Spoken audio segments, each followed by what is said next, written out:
باع رجل جملا له في أحد الأسواق، ثم ذهبوا به إلى المسلخ لينحروه، فأبى الجمل أن يدخل المسلخ، فباءت جميع المحاولات لإدخاله إلى المسلخ بالفشل.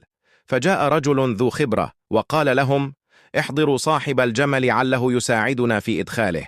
وعندما أتى صاحب الجمل أمسك بخطامه وإقتاده، والجمل يرافقه خطوة بخطوة، فأسرعوا إليه بسكاكينهم لكي ينحروه. لكن صاحب الجمل كان له رأي آخر، قال لهم: كيف أغدر بمن وثق بي وخطى بخطاي؟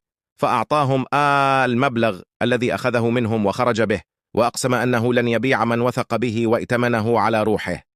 ما أكثر الناس اليوم الذين يبيعون الجمل بما حمل